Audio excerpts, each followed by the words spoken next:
Hey, what's up? It's Jim, and today I'm going to talk about the film The Dirty Dozen from 1967.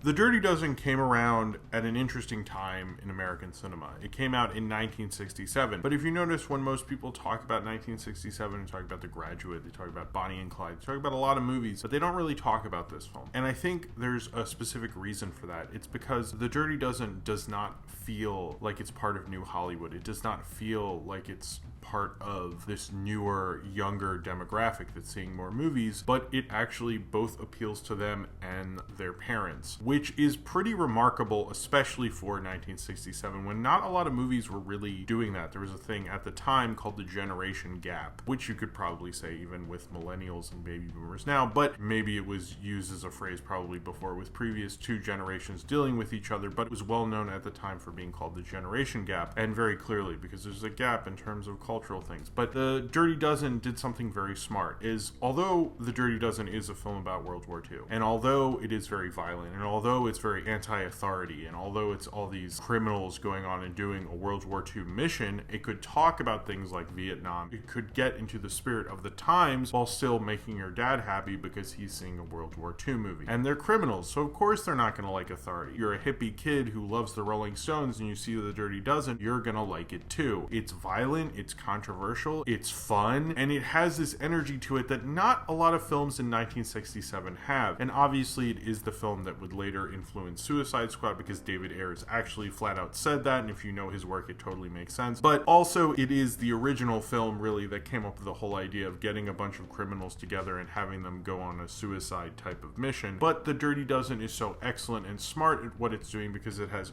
completely well-defined characters. Not every member in The Dirty Dozen, when you have an ensemble, there's certain people who obviously get better parts than others, but it's interesting how much of the time it represents. It represents a changing time. At the heart of it, it is a very entertaining World War II movie, but it's actually kind of doing a lot of things under the surface. It's almost more representative of classic Hollywood in a way, because classic Hollywood could always get away with more controversial things by not flat out saying them, just keeping them under the surface. And this film doesn't really keep it under the surface, but it does it in kind of a sneaky way, which is classic Hollywood again, but doing those ideas from kind of newer Hollywood. So no wonder this film was such a massive hit and has such an influence, because it was able to appeal to the World War II veterans who were seeing it and the baby boomers who were going like, holy shit, this is really exciting. Like Ron Howard, for example, it really turned him on to filmmaking because he like couldn't believe it what he was seeing, how violent and how crazy it was, and people had a lot of problems with the violence and the kind of movie The Dirty Dozen was, because it was really new at the time. It was a new, fresh kind of film. This is 2 years before The Wild Bunch. This is the same year as Bonnie and Clyde. I think a lot of people saw this before Bonnie and Clyde at the time. I might be going out on a limb there, but in terms of how weird releases were at the time, I'm sure I'm like maybe messing some timeline shit up. But The Dirty Dozen was a major Hollywood release that was very violent, that was very anti-authority, and it was doing a lot of things that normal kind of Hollywood films didn't do, but it kind of gets lumped in with all these kind of more John Wayne kind of esque military movies when it's not that at all. And I think that's kind of the sneakiest thing about it. They're on a sneak attack mission, but this movie is almost in a sneak attack mission, because a lot of people watch it and don't realize how it's criticizing the military, how it's criticizing authority, and how it's doing all these things while still giving you a very entertaining World War II mission movie. And I think it's a really awesome artifact of trying to do two things at once and doing them both excellently and giving you a very entertaining World War II mission movie. Major John Reisman, played by Lee Marvin, who has been attached with the mission of getting 12 men who are in military prison to go on a suicide mission to take out a chateau in France where various high-ranking German officers hang out and take R&R to kill them and try to hamper Germany's response to the D-Day invasion, which the military is planning at the time. So they send Lee Marvin to go to this military prison and pick out 12 guys who will then have their sentences revoked and put back into active service. Many of them who are sentenced to 20 to 30 years of hard labor, some of them sentenced to actually hanging. And so Lee Marvin has to get these 12 guys into shape and get them to work together, and has to train them to go on this very dangerous mission to help out the World War II effort and bring them all together and hopefully not have them sent to death and hang. And has a very interesting group of The Dirty Dozen, a really gnarly group of guys who then come together to hopefully take down a bunch of German Nazis. If you haven't heard me harp on this before in a previous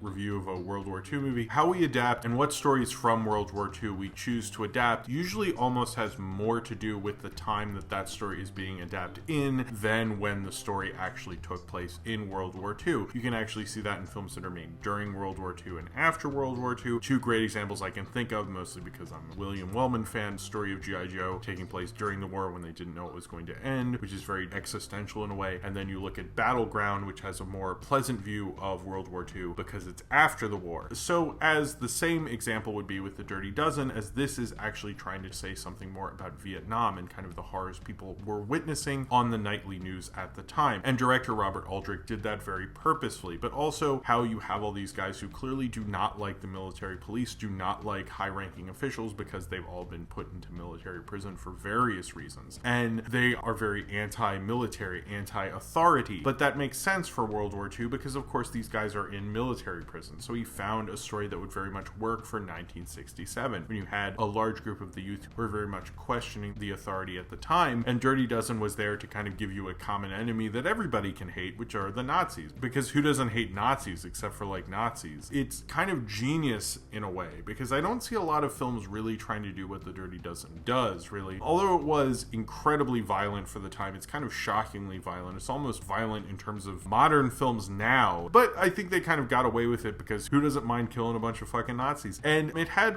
quite an influence on the action movies that would happen up until now, honestly. You had these kind of very anti-authority kind of action heroes, from Jim Brown to John Cassavetes to Lee Marvin to Charles Bronson. They were like these more dangerous guys, and you would see that throughout films that even Charles Bronson was in, but then films of Bruce Willis with Rambo and Sylvester Stallone. You had these guys who are kind of criminals. You even see that in Guardians of the Galaxy. You see these guys who are technically like villains. They're the people who would normally be villains in previous films. And although you did see kind of villainous characters that even people like John Wayne would play and such, who had kind of a past to them, who would come to town and had done wrong before, this was more taking advantage of these guys who were actually kind of evil, particularly the character Telly Savalas plays. So that was a very new thing at the time. That was a very different thing than we were really used to from a film in 1967. That was very different. As Hollywood mores were kind of changing and the studio system was crumbling, it was the perfect time for something like Dirty Dozen to happen. As this was a huge hit, it kind of showed that audiences were ready for this kind of a film, and particularly its violence. This would go on to influence something like Inglourious Basterds, and you could say, you know, Jim, usually Tarantino's references are a little more obscure, but there's actually a clear path to this, and that the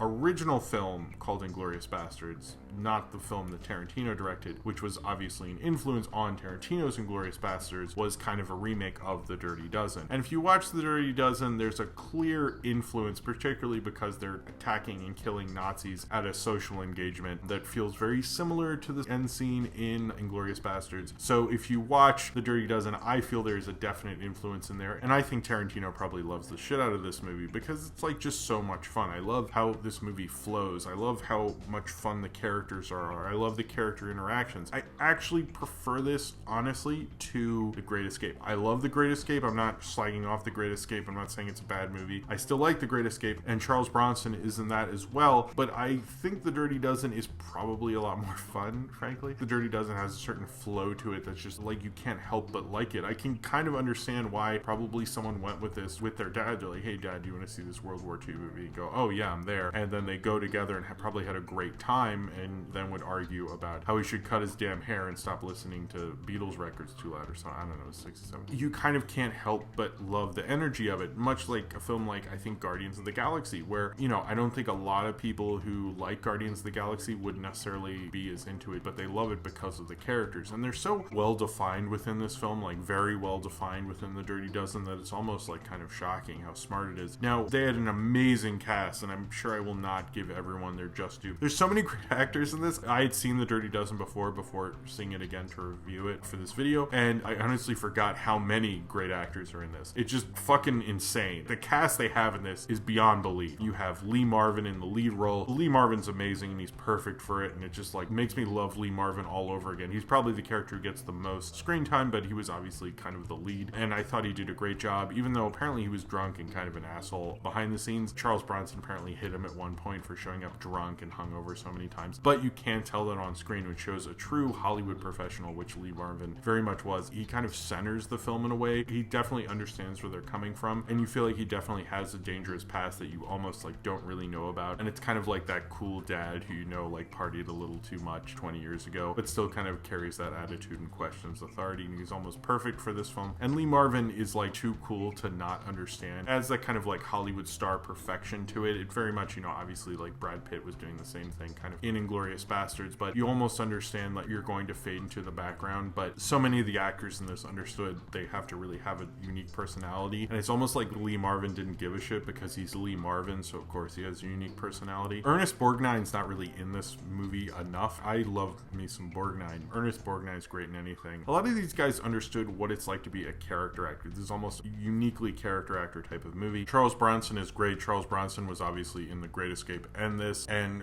had so much action movie dad cred before Death Wish even happened. It's like fucking amazing how many great action movies Charles Bronson has ever been in. Charles Bronson is good at being like the silent, deadly type and kind of the part you kind of almost forget about, but you always know he's lethal. This is the movie that made me love Jim Brown, even though I loved him in Mars Attacks and him as just like a personality in general. This is the film that got him to quit the NFL because he had to choose between the NFL and Hollywood. And when you're in a movie as awesome as The Dirty Dozen, fuck everything else, I guess. The scene where he drops all those grenades and does like kind of the running part, apparently most audiences got that was a reference for him being in the NFL. But while I was watching it, it made me go, oh shit, I think he was really good in the NFL. So for everyone else, it was like, oh yeah, we've seen him do this on TV. For me, it was like, oh shit, I guess he was really good. John Cassavetes probably almost steals the movie from everyone, but he's John Cassavetes. He was the only actor of this whole film nominated for an Oscar for Best Supporting Actor. It was the only time John Cassavetes was nominated for acting. He got 3 Oscar nominations, 1 for directing, 1 for writing, and 1 for acting. And it was for this movie, which is uniquely not John Cassavetes, but stealing the show. Is very John Cassavetes, and it reminds you how great of an actor he was. Trini Lopez, Ralph Meeker, Robert Ryan, Telly Savalas is an insane. He is a creepy person. Apparently, Jack Palance, it was almost his part, but he wanted it rewritten because he felt the character was a little too racist, and I guess Telly Savalas didn't give a shit or understood it was a character and not himself, so why should he care? Clint Walker was great, Robert Webber, and also apparently it was almost John Wayne's movie, but he turned it down, and it kind of shows the shift in culture of John Wayne's career, as this is a film John Wayne's audience would like, but he didn't understand that they would like it, and instead he later made crap like The Green Berets. And if you get the DVD of it, the DVD, I saw not the greatest DVD version of it, but a version of it and had a behind the scenes The Dirty Dozen, which I couldn't find on YouTube, but if I do find it ever, I will link it in here, and it's really cool. It kind of shows swinging 60s London, and it's a fun little thing. Every time I watch this, I'm blown away by how great it is, how great Robert Aldrich's direction is, and how good he is at understanding an ensemble. It almost feels like, even though there's 12 people, I almost feel like I understand them all, even though there's certain scenes I'm like, wait, who's that? Which one's that guy? I don't know who he is. But for the most part, I really understand who everyone is, even if I don't know, like, if they were going to be sentenced to hang or be sentenced to various times. Oh shit, Donald Sutherland's in this. God damn it, there's so many people. Donald Sutherland is really good, and also, I don't care if I interrupt. Donald Sutherland is really good, and it's actually what ended up getting him cast in MASH later because of the scene where he impersonates a general. Damn it, there's too many people in this movie. Fuck. Anyway, where were we? When they're all sitting and Lee Marvin comes in and he explains what the deal is, and everyone is sitting in their own unique way. Everyone is acting in their own unique way, and you have so many actors coming from different levels of experience, and like Jim Brown, obviously, it's his first movie, and you can tell he's going to be a star, and you can tell all of these guys know exactly who their characters are. It's interesting because this is so much a classic Hollywood film in terms of how it's acted, in terms of how it's directed, in terms of how it presents its themes and everything about it. But it's so smart in that way, because like just having those guys just sit there, immediately as an audience you understand none of these guys are the same. They all have their unique personalities. And then they do have a sequence later where he talks to them individually, like the more important cast members, no offense, that are more important to the story and more pronounced, and he does have scenes with them. But it's almost like Robert Aldrich is so smart about this film, and I think it's such a great World War II movie. It's a lot of fun. If you are wanting to watch World War II films and you find a lot of them boring and very long, this is 2.5 hours hours, 150 minutes. It has such a great energy to it. It's not going to feel like 2.5 hours. I noticed while I was watching it how breezy it felt, how it was such a great fun movie. And although a lot of critics disagreed with the violence, particularly Roger Ebert and Basley Crowley, and it was Roger Ebert's first year as being a critic, and Basley Crowley, who I don't really like, he can be okay sometimes, but he really disliked it and didn't like the military would never send all these sociopaths together to do this kind of covert mission. It's like, dude, it's a movie, chill the fuck out. But their apprehension for the violence weren't showing like this was the violence at the time. This was representing the time, but it was also representing the time and being fun. I think there's a certain thing to be said about a film that can be fun, that can be entertaining, but it can also show you what your